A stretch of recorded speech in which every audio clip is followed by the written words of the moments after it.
Hello and welcome to the Gratitude and Growth Podcast. I'm your host, Sarah Mitic. I am an actor, a yoga instructor, a former ballet dancer, but above all, I am a wildly curious person. So I've spent the past several years researching and studying human behavior, why we do what we do, who and what we innately are, what my purpose is on this planet.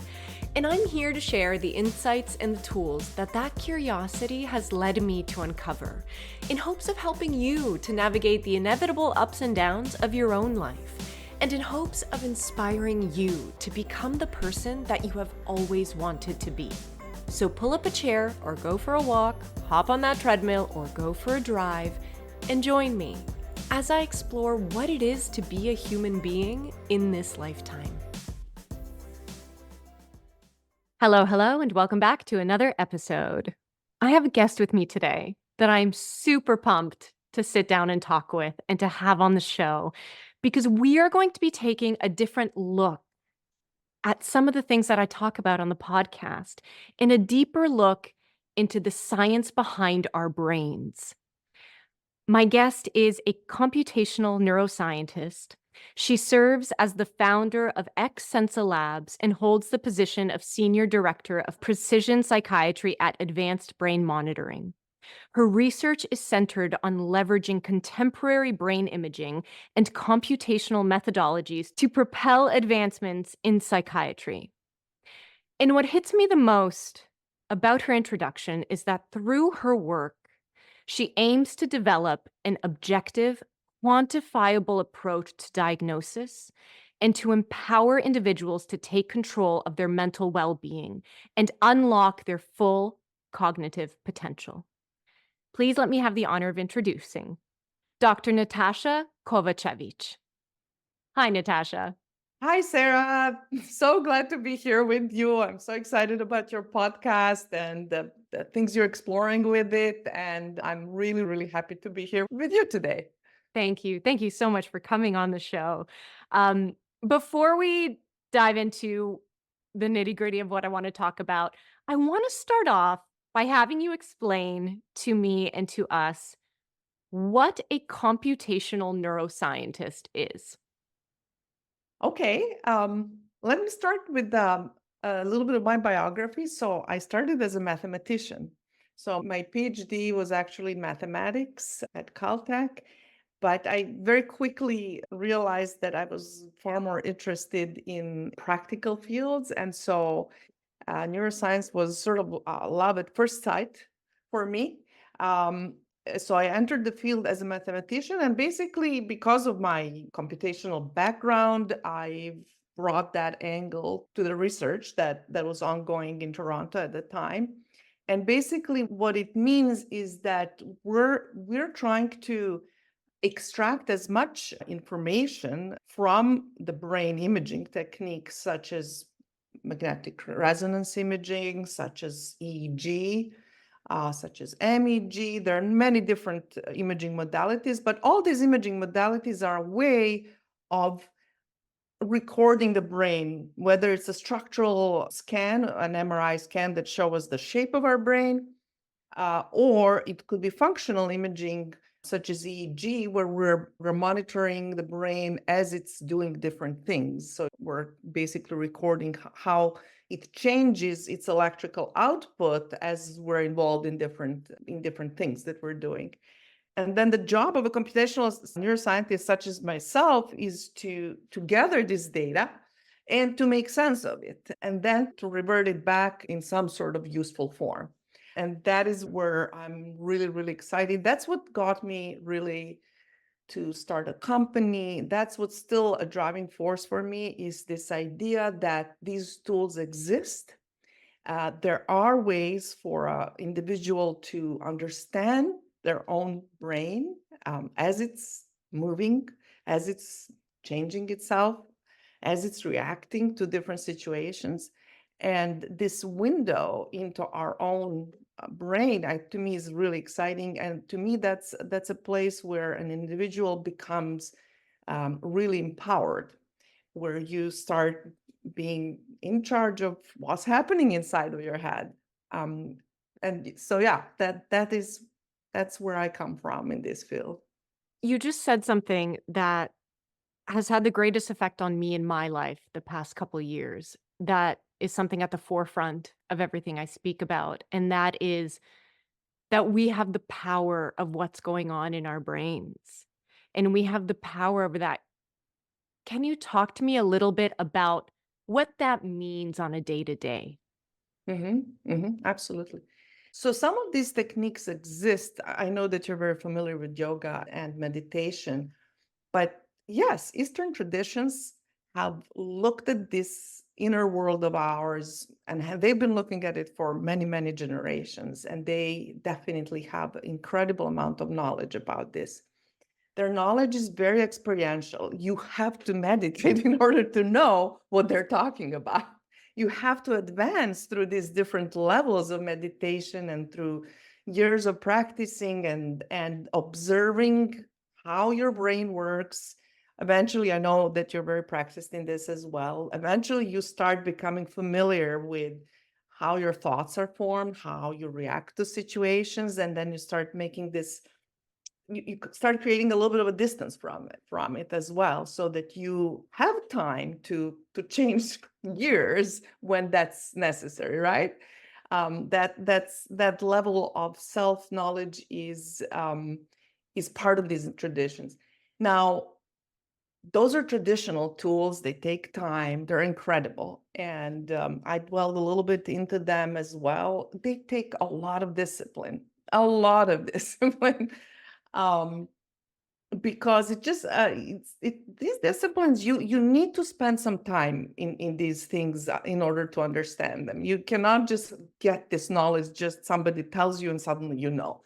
No, it's about you, and you have to learn all the nooks and crannies of the way you perform on a daily basis. So where the modern technology and science come in is that they are giving us opportunity to actually, I would say, have an alternative route to this knowledge, and also to, in some cases, maybe accelerate that knowledge as well. Because when you have sort of a user-friendly interpretation of your brain imaging, of your brain recordings in real time, then you start connecting, then this knowledge starts appearing, it starts becoming part of your repertoire. Because just to give you an example, one of the things we do in xSensa labs is a technique that's called neurofeedback, where you learn to change some properties, some electrical properties of your brain in real time with some feedback. So you attain certain states through the feedback that it tells you, oh, you're in the right direction, and then you keep trying to achieve the same state that gives you positive feedback. And through this process, you learn how to attain, for example, an alpha state or a meditative state. And you can imagine that this is a much faster route, right? Because you're getting direct feedback as you're doing it. So with this technique, it cannot happen to you, which often happens in meditation, is that maybe you're sitting there for half an hour but your mind was just wandering around and you kind of forgot that you were meditating, so you end up not meditating for the most part, which is fine. Obviously, meditation is that practice of bringing yourself back to where you want to be. But with a bit of technology and a bit of help like that, this process can become much more efficient, and you go faster, and you also start learning faster what it feels like to be in a meditative state, what it feels like to be in a creative flow state, what it feels like to be in a relaxed state, or what it feels like to be in anxious state. All these things you can experientially learn very quickly with these types of technology.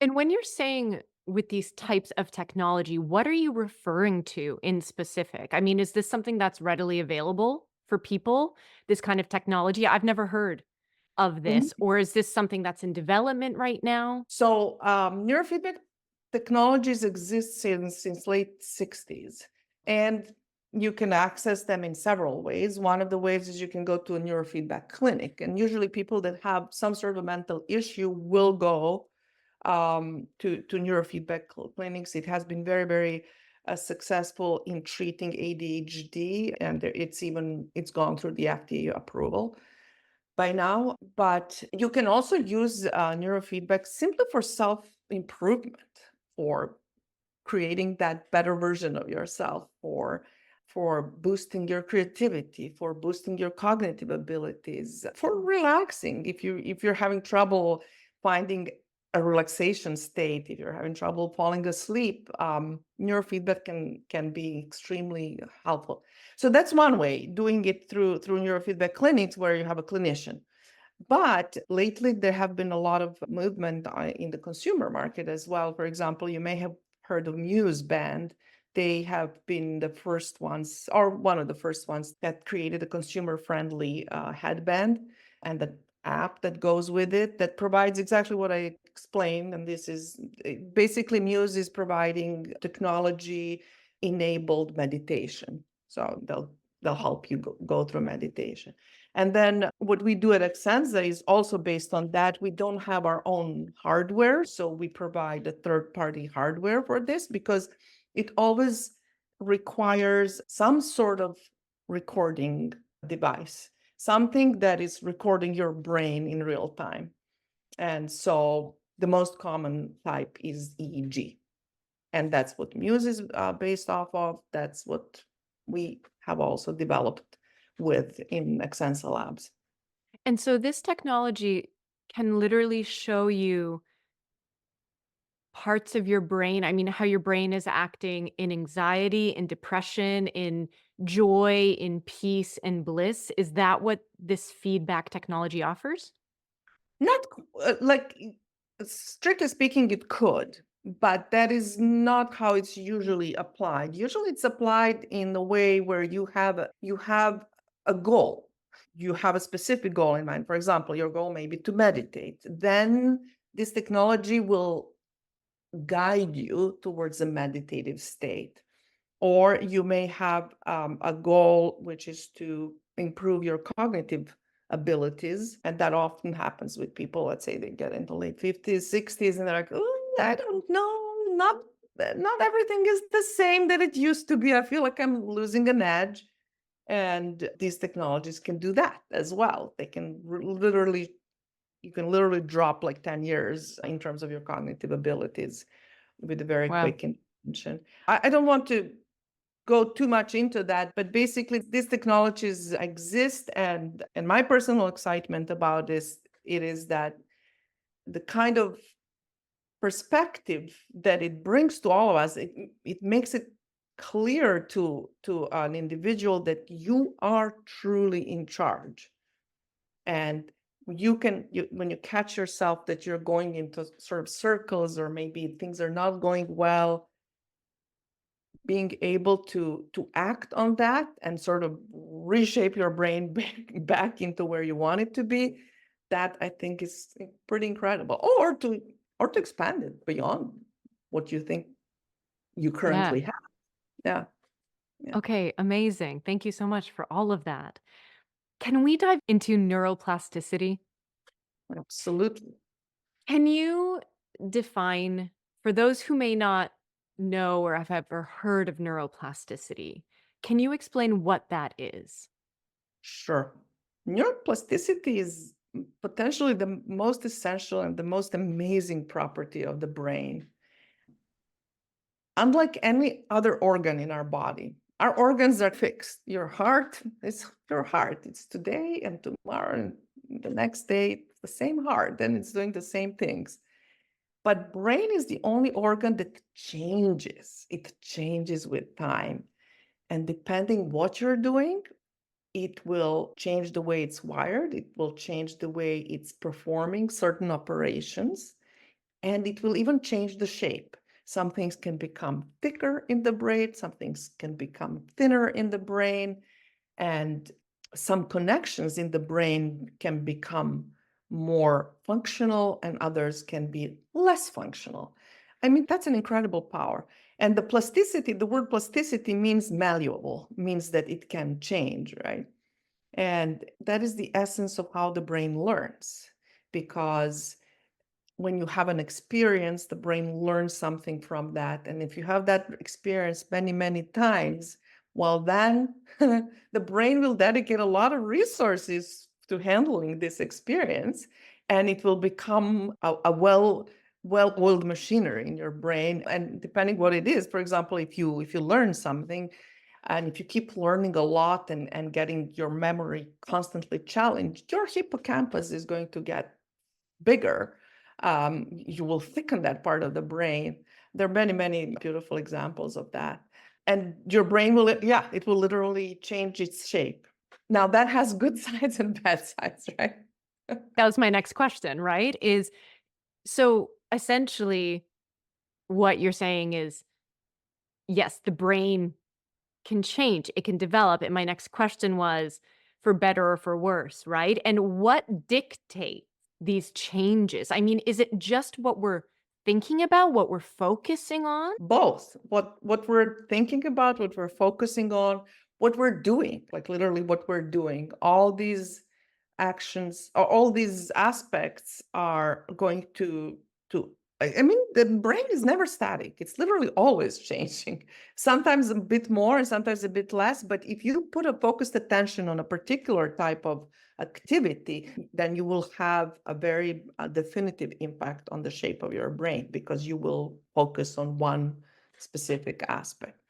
Now, that often happens consciously or unconsciously. If you're learning a new language, you will expand, you will change the way your brain is wired. It will start dedicating new resources for the new knowledge. And that's where you're putting a conscious effort, and this will be a good thing. You have a reason why you want to learn a new language. But sort of the dark side of that is that you may be experiencing something negative. And if you keep doing that, if you keep going through the similar negative patterns of whether behavior, reaction, or situations, whether it's in your control or not, it doesn't matter. But if a whole bunch of negative things of a similar kind keep happening, well, brain will learn that too. And then that becomes more of your default way of reacting, which is why most of us struggle with some sort of habitual responses to certain situations, right? Yeah, I took a deep dive into this a bit. You know, there's responding and then there's reacting. There's that instinctual reaction when you get hit with something, and there's that ability when you get hit with something to pause and kind of not switch the narrative, but choose how to respond in that moment. And for me, this took just a lot of mental discipline and awareness and being like, okay, well, I keep doing the same thing over and over again, and I don't want to. The only way to not keep doing that is it is like building a muscle, right? It's like I have to remember next time that when somebody says something that hurts me to pause instead of just saying the first thing that comes out of my mouth and slowly build the steps there. Is that an example kind of neuroplasticity? That's how I'm changing my brain, right? By constantly trying to do these new things? Absolutely. That's a very, very beautiful way of directing your own neuroplasticity, like taking charge of your neuroplasticity and saying, okay, I don't want to keep building this same pile of behaviors or reactions. I want to build something new. And it's, of course, it's taking a lot of discipline because if there's a sort of a history of doing something the same way, and a lot of these things we inherit from, through growing up. Some of this is modeled from, you pick it up from your parents and you keep repeating and you don't even know that you're doing it. But in fact, that's what you're doing. That's a well-oiled machinery that has been happening for a long, long time. And now you're saying, you know what? I really don't like where this is going. I want to change this. And yes, it takes a lot of discipline, but absolutely, yes, that is definitely neuroplasticity where you're starting to intervene. And when you're consciously redirecting your reactions, your way of responding to similar situations.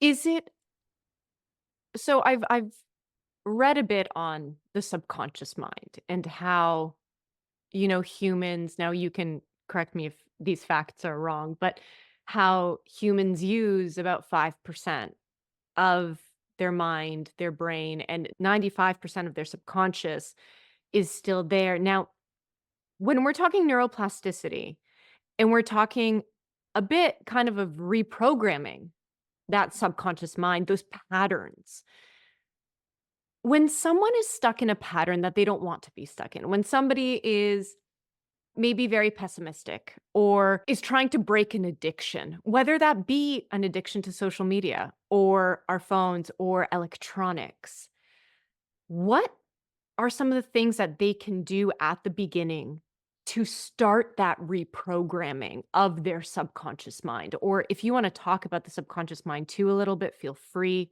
whatever that calls to you. But I'm very curious. I know what my own steps were, but that's just my own experience. And so I want to share with people if they find themselves in these vicious loops of behaviors, of choices where they're not happy with themselves, where they're not showing up how they want to show up. The fact that literally science is telling us we have control over the thoughts that we think. We're just being pulled in a certain direction because of XYZ, growing up patterns, social patterns, economic patterns, whatever it is. But what can they do to start breaking that pattern? Mm. That's a really good question. And yes, definitely, subconscious mind is incredibly powerful and it definitely rules a lot of what's happening. I mean, our behavior until we actually start bringing to the conscious level some of these things, we don't know. We just keep doing the same things, right? So, to be honest with you, I wouldn't say that you can approach this subject like with tactics. Oh, do this, do that, do this little trick, do that little trick, hack it this way or that way. I think that the first step is to actually fall in love with your subconscious because it is such a huge part of us and it's often neglected, especially in the civilization that we live in. It is kind of underrepresented, undervalued.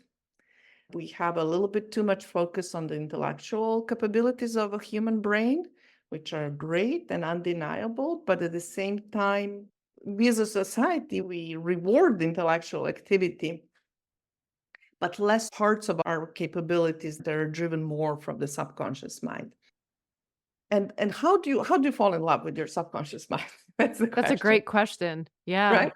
But I think it's incredible. There's just such a deep ocean of knowledge in there. So one window into our subconscious mind definitely is dreams, right? They came from there, and it speaks in images. Subconscious mind speaks in images. Daydreaming is another window in the subconscious mind. That's when you're trying to, well, you're not trying, but typically what happens in daydreaming is that you don't have focused thoughts. They're just kind of wandering around, meandering around, and maybe you're having an imagination, you're imagining a scene here and a scene there.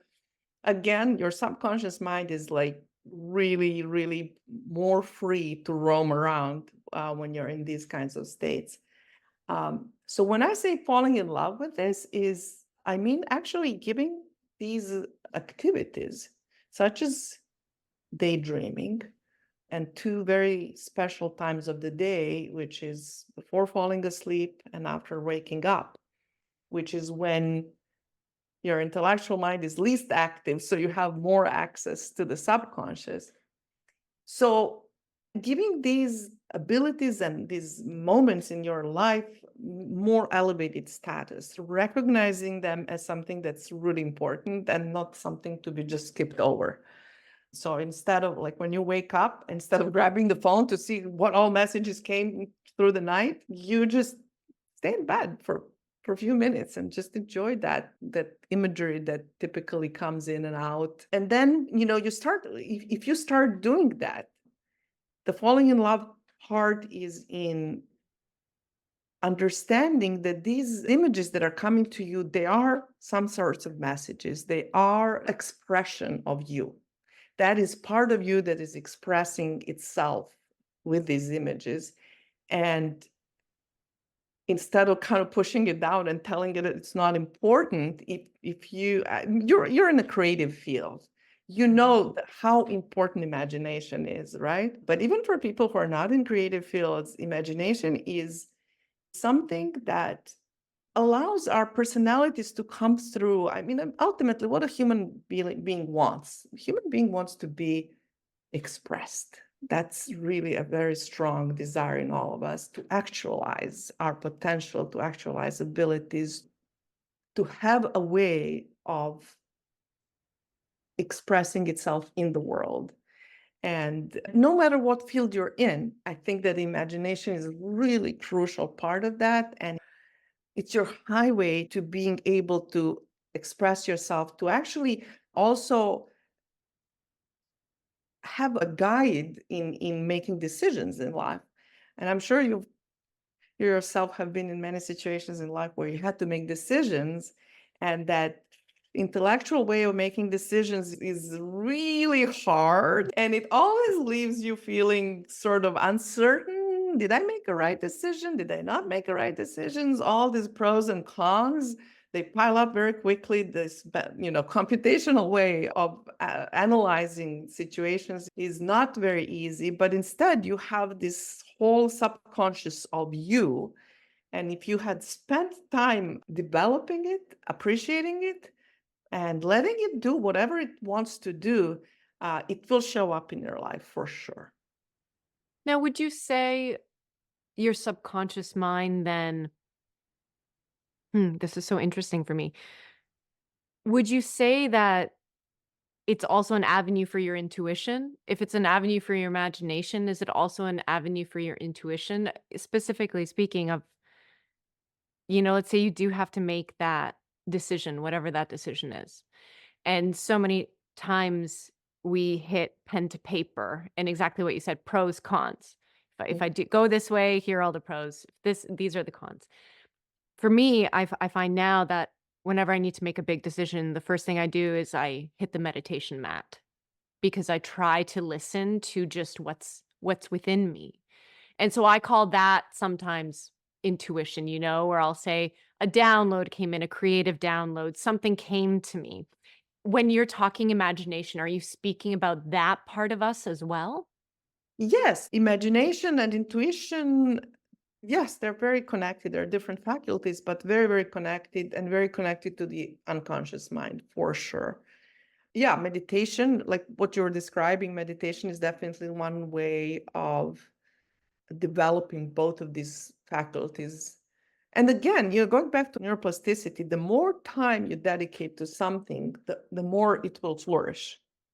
So if you're spending half an hour in meditation every day, then you're doing, well, depends on the type of meditation.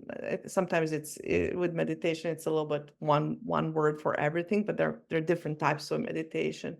For example, my mindfulness meditation is a lot about this sort of prefrontal cortex and ability to redirect your thoughts. And the neuroimaging shows that that type of meditation really thickens our prefrontal cortex and our hippocampus, our memory, and our prefrontal cortex, which is the executive center in our brain. That's the one that has sort of the top decision-making abilities. So if you spend a lot of time in meditation, these are the faculties that you will enhance in yourself. If you do the more type of relaxation meditation or these sort of imaginative techniques, then you will enhance your ability to be creative. And there's the kindness meditation, which is more towards the emotional regulation and the emotional expression. So back to your question, yeah, depending on what you're doing and how you're spending your time, you're absolutely going to enhance those capabilities. So we just talked about meditation for emotional regulation. Mhm. I wanna hop on this for a second.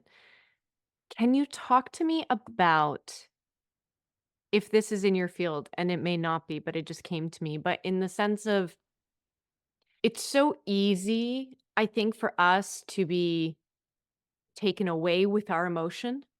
It can hit us because they're so strong. Feelings are so strong, emotions are so strong. And I think also depending kind of on what your brain's programmed with, certain emotions hit you differently or stronger. Grief might hit me very different now than it did 8 years ago because of the work that I've done on myself and just the understanding of who I am and how I show up in these moments. But regulating emotions or emotional intelligence, how do emotions play on the brain? Maybe that's the question. This is a little bit outside of my Okay, okay. field of expertise, but what I can tell you is I go back to, when it comes to emotional regulation, I come back to the prefrontal cortex because that is where decisions are made.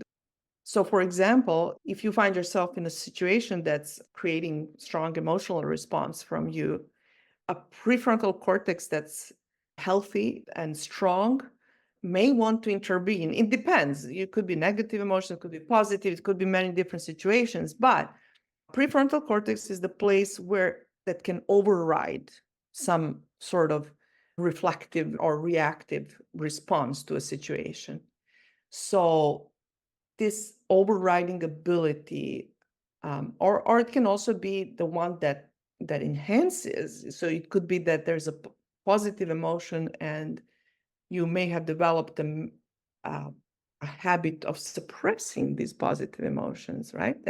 There are many examples of something like that, such as, for example, unrequited love. If there are many situations when somebody extended love to another person, but received a negative feedback, then one of the reactionary habitual responses that will develop is to suppress the positive emotions, right? So this is an example of where you want to not suppress the emotion, but in a new situation with a new person, you may have to override this habit that has formed, right? And to actually re-express your positive, to enhance your positive emotions. And of course, there's many examples of negative emotions such as anger and hatred and jealousy and things like that happen, and the prefrontal cortex has an ability of overriding those as well. But in this process, I think it's also important to recognize the importance of emotions and that they're just as important as thoughts, and that it's not always necessary to suppress them or to deem them as evil, Totally. right? Because we have these reactions for a reason. And I think the trick is in being able to observe them over time and to understand what's going on behind it, and to develop this ability of not judging the emotions, but understanding where they come from. And in many cases, even the negative emotions are a positive thing, because they are sometimes they're a way that your entire body is reacting to a situation, and there's a good reason for it, even if it's not fully apparent in the moment. And so this process of appreciating emotions requires also a mental work of re-examining what you know about the world, because a lot of what we know about the world it's been a process of growing up and picking up clues of, as part of us growing up, we have to fit in society, and we pick up a lot of clues, right? And somebody tells us, oh, that's evil. We say, okay, that's evil, that's bad, that's really bad. And many situations like that, where as an adult person, your responsibility is to re-examine these notions that had become part of you, that had ingrained itself in your brain, themselves into your brain, that had formed these sort of most immediate response ways in which you operate in the world. And so your job is to re-examine some of that and to find new freedom in the ability to define your own. Yeah, I feel like that is so hard sometimes in 2024 when you have distractions right, left, and center, and you have other people's opinions right, left, and center. And I know for me, I spent a lot of my adulthood hopping on bandwagons to a point of I never really did any independent thinking, honestly, until a handful of years ago when I actually sat down and I turned off the TV and I put away everybody else's thoughts and words and opinions. And I just asked myself so openly, like, who am I? What do I actually believe in? What is my actual experience of life versus what I'm being told my experience of life is supposed to be? And it was a very profound moment. And I think we live in a world that breeds stress and fear very readily. It's accessible everywhere you go now that I think if you can speak to this too, but I think in my own observation, that's why so many people are addicted to fear-based or negative patterns as well, is because that is what they're being stimulated with everywhere that they go. So that is what their brain is absorbing, and that becomes their normal. And peace and ease and positivity and joy kind of takes a back burner to all the other stimulus that's coming at us everywhere we turn. I always say I love meditating and the peace I feel in it, and it's so wonderful. And the reason I do it so often is because the moment I open the front door and I take a step into the city, it's like my armor. My meditation is my armor to remind me what's real versus what is this stimulus in the world. Mm. Yeah, no, that's really wonderful the way you described it. And especially, I also want to come back with you, especially you're in the field that's very difficult because you depend on like your profession is such that you're always judged for what you're doing. I mean, we all are to some extent, but I think acting is a particularly difficult one. There's audience, like somewhere in there, it's underwritten that audience needs to love you. Audience Yep. needs to love your character. And that's a difficult for human being to live with that kind of expectation, right? How do you, actually, before we go into, I actually really want to hear your personal experience of that. Yeah. So for me, it ate away at me for a very long time. And it was, I think, part of the reason why I always felt like I had to be on. Everywhere I had to be on. And it's part of the reason why I had wrapped up my entire identity in everything outside of myself. In trying to stay as thin as possible, as flawless as possible, as muscular as possible, in that thinness as possible, with the perfect hair and the perfect nails. And you build this exterior world trying to build an armor that doesn't work anyway. I distanced myself from social media for a very long time for multiple reasons. One, because I started to realize that I had this awareness that I would see other people booking the jobs I went out for, and immediately I was like, "I'm not good enough. Am I not thin enough? Am I too thin? Am I too tall? Are the dimples too big?" It just being front and center like that, I could tell was wreaking havoc on my mental health. And just I had no sense of who I was anymore because I kept wanting everybody else to tell me. I would never even take pictures at home without makeup on or anything like that. I kept my private life very private because I was always worried somebody would tear me up. I had to distance myself from that a little bit. And now I'm at this place where I've grown enough. I have enough life experience and enough awareness to realize what is real and what isn't. And I think it all mainly comes down to acceptance. It's like acceptance of who I am and who I want to be, and understanding that that will always change. The thing about being somebody in a public eye is the public wants to take a snapshot of you, and then you're never allowed to change your opinion or your mind or your look or anything else. And the moment you do, you've done something wrong, and what you said before was a lie. And the biggest truth I've learned is the only constant in life is change. Everything is temporary. And if you aren't changing, you're not evolving as a human being. So if my ideologies are the same as they were 10 years ago, to me, there's something wrong there. Mm. So yeah, that's kind of how my own personal thing of being in the limelight, because it's like you want everybody to love you, but at the end of the day for me, I was like, I care more about other people loving me, and I don't even love myself. Right, right. Yeah. Um, yeah, I think that our brains are the love stimulation. That's the part of it, right? They're that's just the nature of the brain that it loves stimulations. Why, if you look at the junk food, why is it so appealing? Why is it so easy to get hooked on junk food? Because it's engineered to hit on certain reward centers in the brain and to excite it, to stimulate it. And brain loves that. Brain loves to learn. Brain loves to learn. And stimulation, it loves stimulation. So the current obsession with technologies and with constant stimulation from technology is definitely a big challenge for the brain.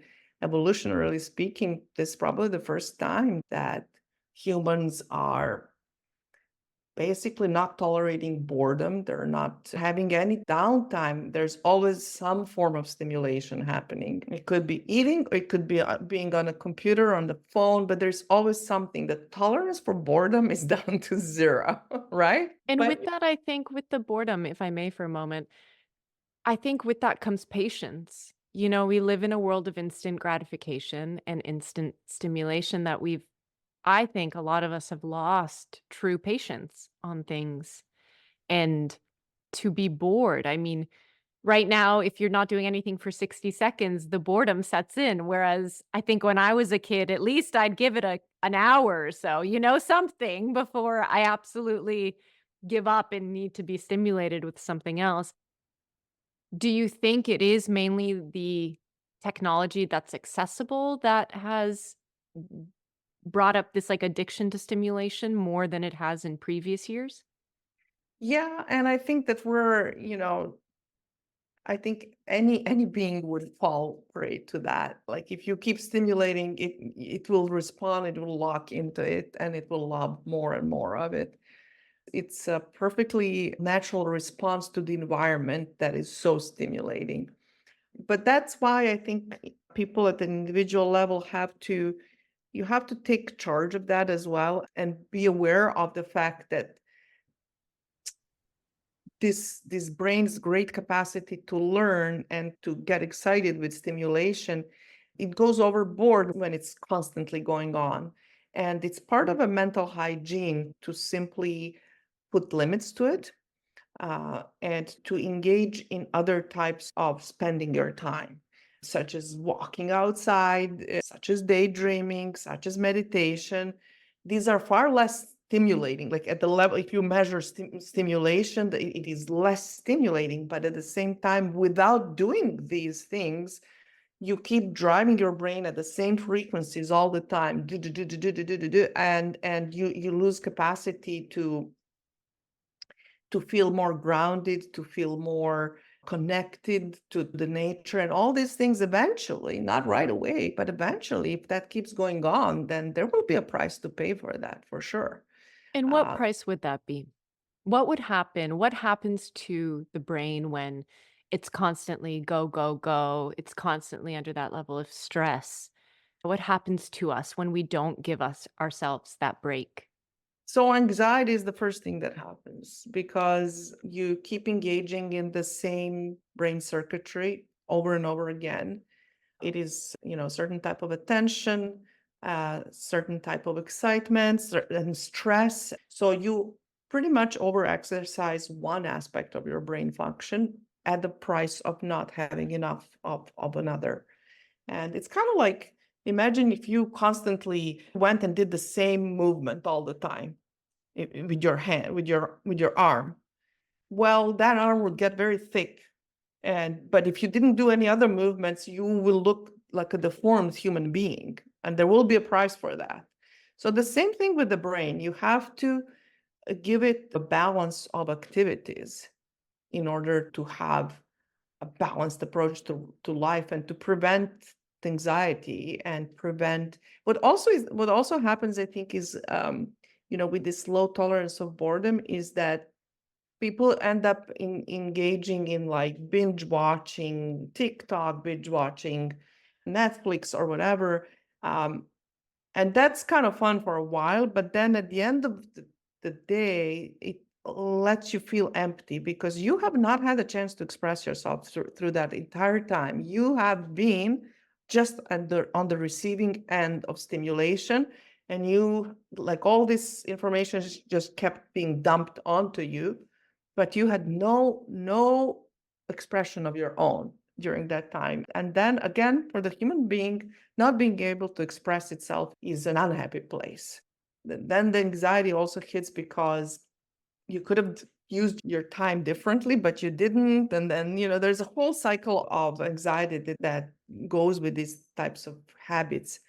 And then eventually it can also lead to depression, because if enough of this type of behavior repeats itself and you don't actually spend time developing yourself and finding ways for that subconscious mind of yours to actually express itself, for you to create something, to produce something that gives you that sort of long term, to do something wonderful for another person, all these things that really nourish you as a person, then there will be a price. Can you talk about the effects of nature and the brain? Sure. Brain and nature. My colleague Mark Berman, a few years back, he started looking at the effects of brain on cognition. And cognition is our ability to reason, to solve problems, to attend, to memorize. That's all. These are all aspects of cognition. And in his first set of experiments, he had people walk for an hour through an arboretum, and then he had a second group walk through like a city streets. And he measured their cognitive abilities before and after the walk. And what he noticed is that cognitive abilities of those who walked in the nature were enhanced. They were better than before the walk, where they were somewhat worse for the other group. And interestingly, he repeated that experiment with just people viewing the images of nature on the computer screen, and he had the same effect. It was weaker, than it was not as strong, but it went to prove that even images of nature, not even being immersed in it, but just viewing the nature, had incredibly positive result on our cognitive abilities. So that tells you that, that's a measurable effect of nature. So why is that? That's a good question. What's the mechanism behind why nature has, and of course, most of us have experienced the positive impact of nature on our overall well-being. I mean, that's what a lot of about vacations is about, that sort of disengaging from the usual and then going somewhere in the nature and then just feeling really, really refreshed from that. There are some theories about that. One of them is that there is something about our attentional abilities that get deployed differently when we're in nature, because the nature has such an effect that it's not highly stimulating where you're focusing on something. When you're walking through a park, everything is impacting you, but you're not paying attention to anything in particular. So your attention is just sort of nicely, smoothly sweeping from one object to the next. And in doing so, it's also creating some impact also on your imagination, because all these things that are moving and these shapes that are around you, that are organic and slightly chaotic, but also with some sense of order in them, all of this stimulation is creating probably a very positive environment for new thoughts to be born and for new insights to get created. There's also an interesting principle in the way that brain operates, People have modeled brain operation on the principles of something that's called stochastic resonance, which is that if you have a completely flat environment that has no variations to it, and you're trying to observe something in it, then your ability to observe is sort of lessened. Whereas when there's a certain level of noise in the environment, then something that normally you wouldn't observe, it, with the help of noise, will actually surpass that threshold, and your ability to observe will be better. So in general, I think that environments that are more varied, that are less predictable, like our modern environments that we create in our houses are flat walls, single color, right? A lot of sameness in the environment that we create for ourselves in our dwellings. And that is completely opposite from how the nature creates its environment. And I believe that that is not the most productive environment for the human brain, the one which is artificial, which has not enough in variation. We think of it as perfection. You have a perfectly polished table and perfectly straight lines, and perfectly, like, if you pay a painter to paint your rooms and then they make some mistakes, you're like, this is a bad painter, right? That's how we perceive that things need to be perfect. But in fact, for the brain, that's not stimulating at all. That's really bad environment for the brain. We evolved in the nature. Our brain loves nature. That's how we evolved. Through evolution, it has always been immersed in nature, and that's what it thrives on. So that's, without going into any sort of metaphysical or spiritual realms, which I think are very important as well. There's so much interesting research now going on with DNA of different species, and the information theories around DNA that are fascinating. So that there's a whole other field of probably the ways that we're connected to the nature, and in the way that our cells communicate with cells in the nature, all of that. But that's a little bit outside of this Okay, that's a scope. different episode. Yeah. Okay, one more, just a couple more questions, that are coming to me right now. But so you're saying, these flat sameness walls don't give our brain stimulation. And like we said, our brains love stimulation.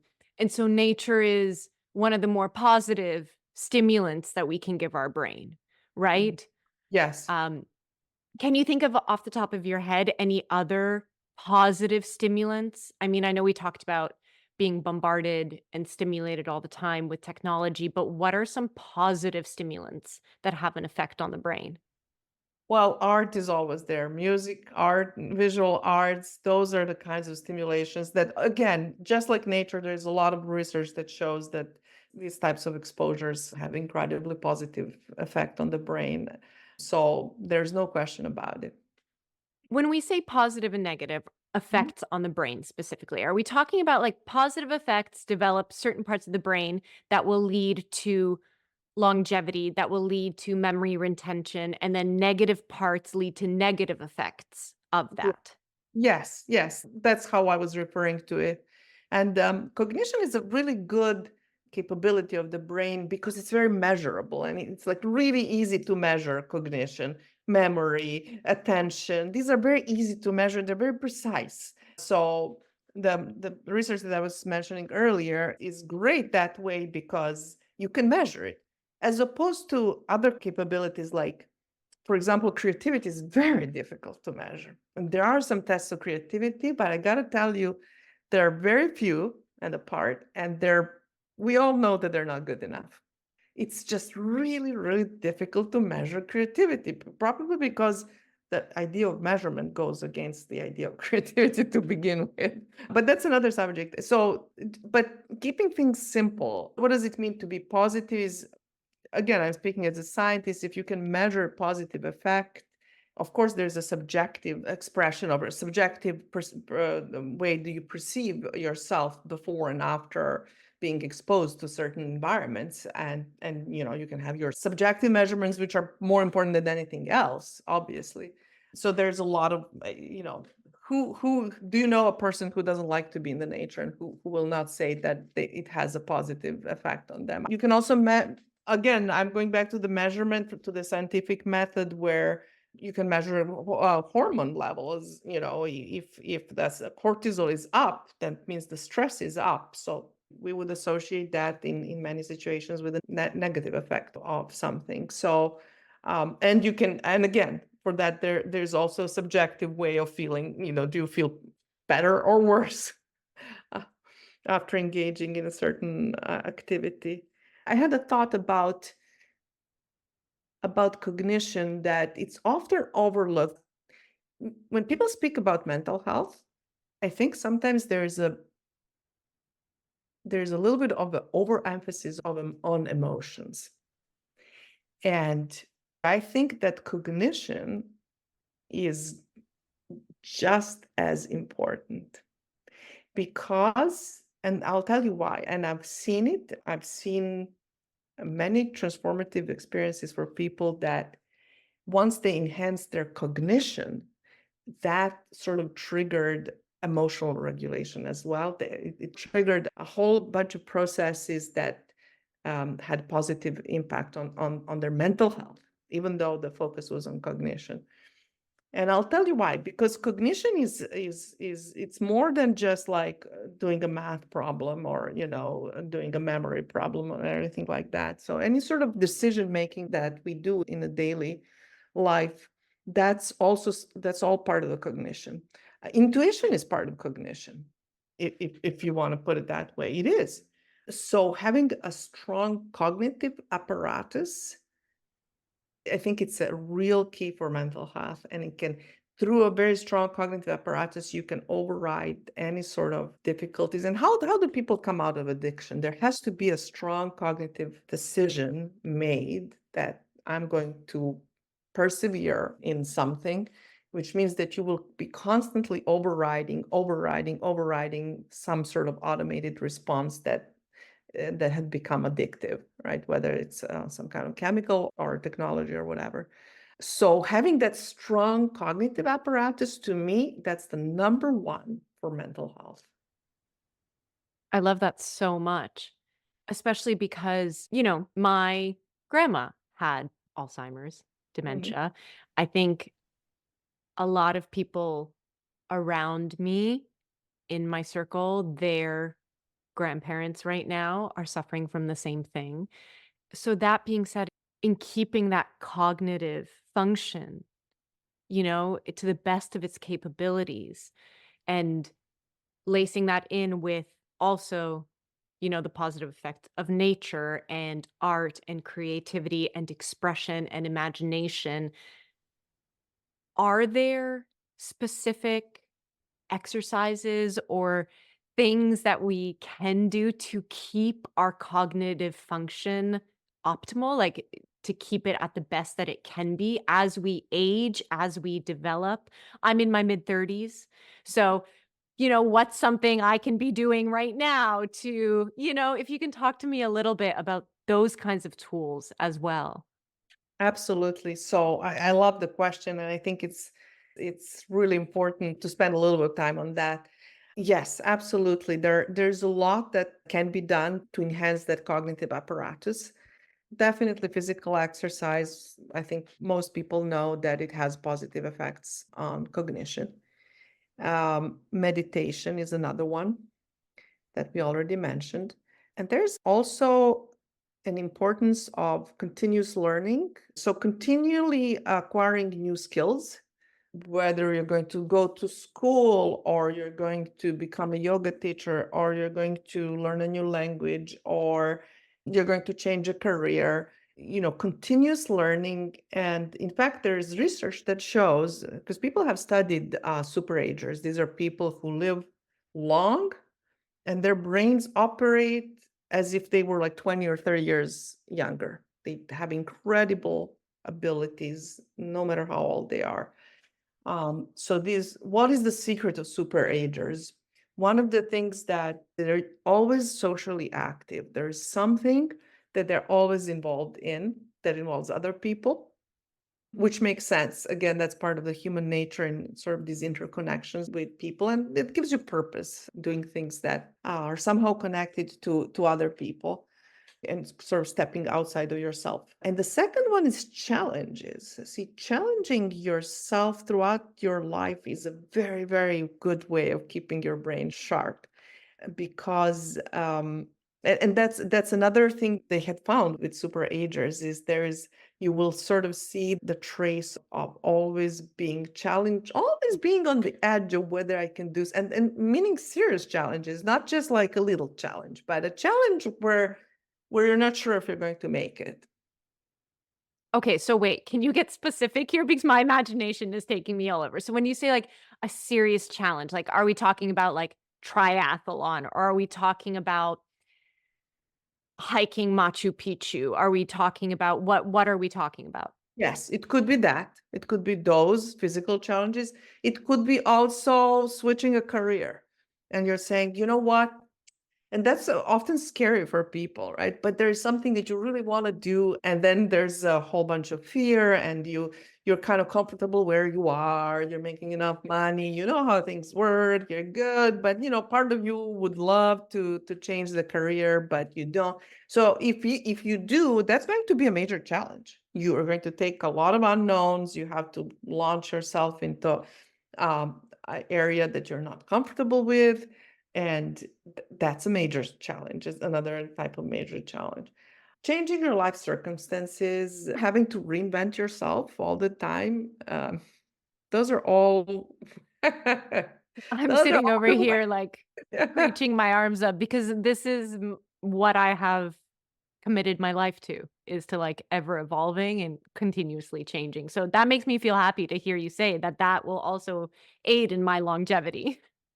100% because your capabilities will always have to stay sharp because you have to be on top of your game all the time. You're always reinventing yourself, finding a whole new territory, and then finding your way through it. That those are all big challenges, and for sure that inevitably going back to neuroplasticity, you will have to keep all the major highways in your brain really good because it becomes a matter of survival. And that's where the challenge is different than when we say challenge, we mean something where we don't know what the outcome will be, as opposed to something that's just a little bit hard, but we know how to do it. Right. I think that's it. Those are the main things. Great. And then in that as well, you give it a nice dose of mental hygiene, which is also the rest and the reflection and the Mhm. imagination and And just, the daydreaming, yeah, yes. feeding that subconscious. Okay. Yeah, Okay. yeah, yeah. I love that. I love that it's like a little, not a menu, but it's a guide. It's a really nice guide of kind of the workout, but also the rest of it. I mean, they always say too in physical training, right? Your muscles are building when you give yourself rest. You're actually Mhm. breaking them down when you're pushing them. Yeah. But the right? So I feel like your muscle, your brain is a muscle after all, right? Mm. I know for me when I'm resting, last night was the first night I had in a while where I just had the night to myself and I had a bubble bath and I used to do this so often and I let it slip. I let that part of the mental hygiene slip because I've got a lot on my plate right now, but it's all so exciting and it's all very positive. But I'm learning that even in that inspired action, even in that creativity, the rest is still so vital Yep. to just shut it off. And yesterday in the bathtub, I had more creative downloads than I've had in the past weeks of being actively creative, but in that time of silence and reflection is when I guess my subconscious was also most open. So it's I like the little sandwich that we just provided everybody with that. Um, okay, I'm gonna wrap it up here with two more questions for you. And I'm asking every guest that comes on the podcast these questions. Given the name of the show is called Gratitude and Growth, would you be willing to share something that you are grateful for right now in your life, in your day, in your moment? and something that you are growing through in yourself. Sure. Yes. Yes. I the feeling of gratitude is something that I feel on a daily basis to the point where I'm so lucky. I'm living here in Southern California and waking up every day and looking at the blue skies and the sun. I cannot tell you how grateful I feel for that because before that I was living 30 years in Toronto in Canada. And I cannot tell you how much gratitude I just feel for that. Um, but of course it extends to far more than that. There's just something about in spite of all the negativity and in spite of all the gloom and doom, there's just something so wonderful about the world that I just feel grateful for that. I just feel grateful for the world for what it is. Um, and then actually, something that you just previously talked about that totally hit a note with me, and that is that in spite of being fully aware of what this mental hygiene needs to look like, I also go through periods of very intense creative or scientific work where I get so absorbed that I neglect all the good things. It's just so difficult to pull one's like because the excitement is so strong that it just drives me so strong. The current is incredibly strong. But I know over the years I've learned that sometimes I have to go through these bursts because it just feels right to do it, and you just cannot stop the current. It's too strong. But then there will be times when things will slow down, and then I will have time to kind of make up a little bit for that, and then get heavily involved in all these nurturing activities. So yeah, that's definitely one of my challenges is to curb the excitement, which I feel to such a high degree on a daily basis. Uh, That's and really beautiful. yeah, one of the thoughts that crossed my mind today as I was preparing for your podcast was the thought that how in our world today we have to dedicate our time to the physical activity, and we have all accepted that our lifestyles, what did people do in the 12th century or before Christ? What did people do? They had to be very physical all the time. You had to find food, you had to hunt, you had to cook, you had to get the woods for the fireplace. You were physically active all the time. You didn't have to go to the gym. And you wouldn't go to the gym because there's no need. You're constantly active.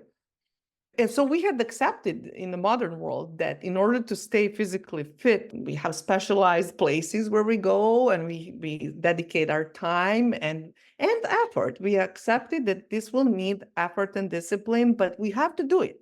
We absolutely have to. So what I would like us to do is to do the same thing when it comes to mental hygiene, that we have to recognize that creativity, imagination, daydreaming, spending time in nature are essential for our well-being, and that we have to make an active effort because our modern way of living doesn't involve these things necessarily at all. We have to make a decision to dedicate our time and our energy and our discipline to perform these things.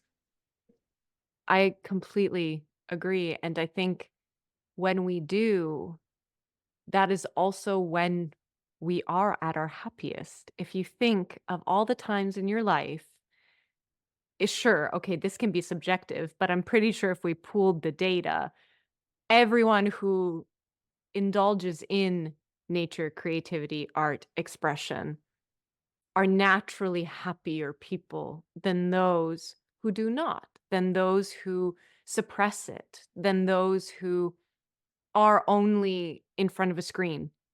The only thing that I would edit in everything you said is great. The only thing that I would edit is the word happy, that people are happier. I think that the happy is a shiny object that people go after. That it's like, I want to be happy. That's actually not exactly right. What you want is you want to be fulfilled, and those are not the same thing. Because happiness is a fleeting thing. You feel happy, then you don't feel happy, or you feel unhappy. I think the true desire of a human being is what I said before, and that is to find expression. And that there's Mm. no, it's the satisfaction that comes from that that gives you that long lasting. I don't think it's happiness. I think it's satisfaction and motivation that brings you forward. Ooh, I love that. Mhm, Thank you. mhm. Okay, Natasha, thank you so much for joining me today. It was such a pleasure. It was such an honor. Thank you for sharing all of your insight and wisdom and opinions and creativity with us today. Thank you so much, Sarah. It's been a great pleasure. Thank you for inviting me. I love what you're doing, and I see how profound your approach is, and I really appreciate what you're doing. Thank you. Thank you so much. And thank you so much, everyone, for tuning in today. As always, stay grateful and keep growing. Thank you so much for tuning in today. If you liked what you heard, hit that subscribe button and maybe send it to someone who you think might need to hear today's message. And let me know how everything's sitting. Leave me a rating and a review and let me know what's resonating with you. What do you want to hear more of? What's your favorite episode and why? And I hope you find your way back here to another episode, another time, as we keep exploring this beautiful and wild thing that we all call life.